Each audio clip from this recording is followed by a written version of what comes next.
Assalamualaikum warahmatullahi wabarakatuh.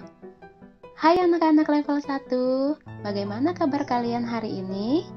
Alhamdulillah, semoga keadaan kalian selalu dalam lindungan Allah Subhanahu wa Ta'ala.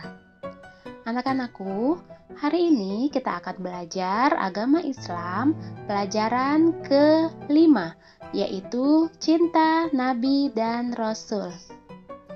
Anak-anakku, tujuan pembelajaran kita hari ini adalah mengenal salah satu Nabi Allah, yaitu Nabi Adam alaihissalam.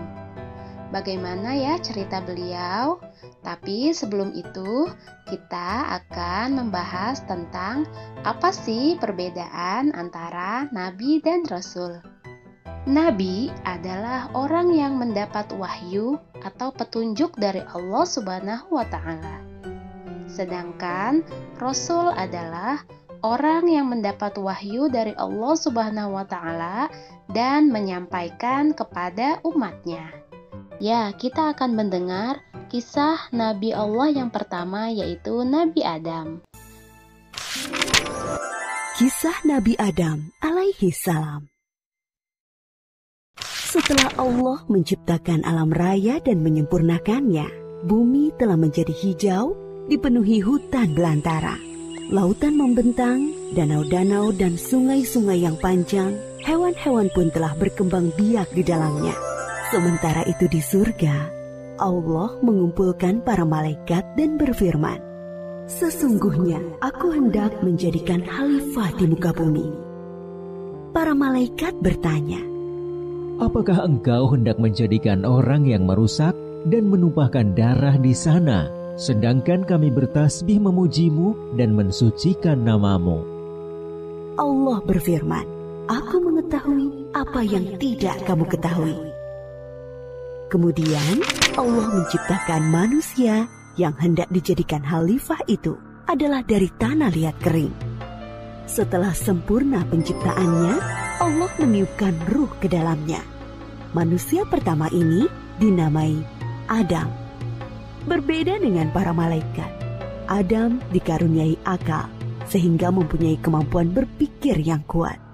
Allah mengajari Adam tentang benda-benda yang ada. Kemudian Allah memperkenalkan Adam kepada penghuni surga dan berkata kepada malaikat, "Sebutkanlah benda-benda ini." Para malaikat tidak bisa menyebutkan benda-benda itu. Lalu Allah menyuruh Adam menyebutkan benda-benda itu, dan Adam bisa menyebutkan semuanya. Allah berfirman, "Sujudlah kamu kepada Adam." Maka semua malaikat tersungkur sujud kepada Adam untuk menghormatinya. Tetapi iblis tidak mau sujud.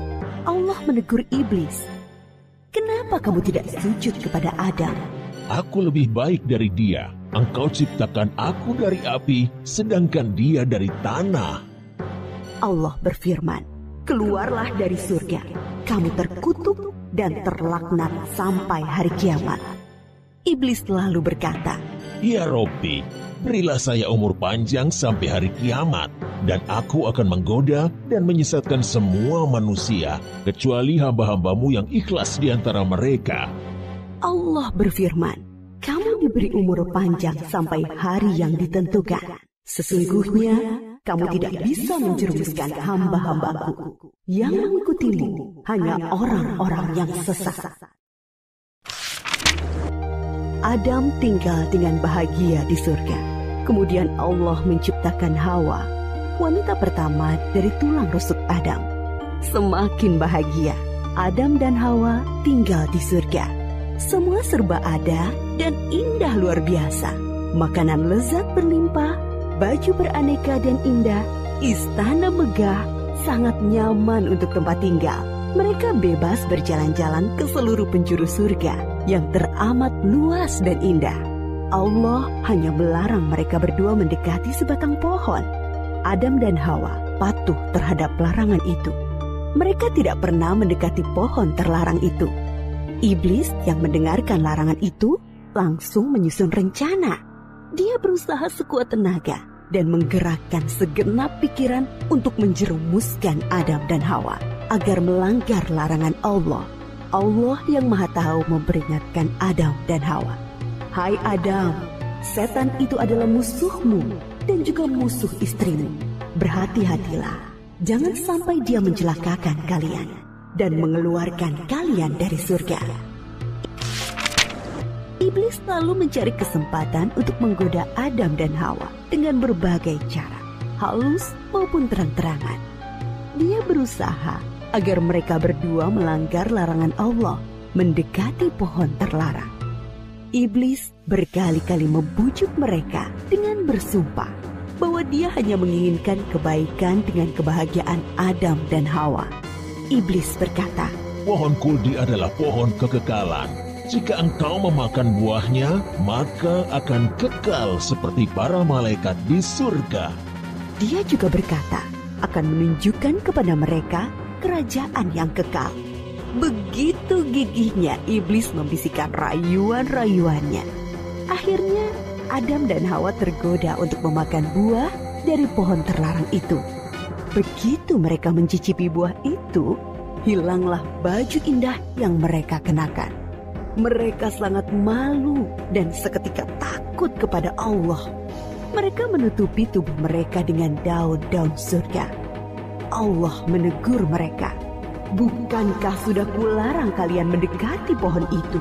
Dan bukankah sudah kuperingatkan kalian, setan adalah musuh kalian? Adam dan Hawa sangat menyesal dan ingin agar Allah memaafkan mereka dan memberi rahmat kepada mereka lagi. Kemudian Allah mengajari mereka doa untuk memohon ampunan. Rabbana zalamna anfusana wa illam taghfir lana wa tarhamna lanakunanna minal khasirin.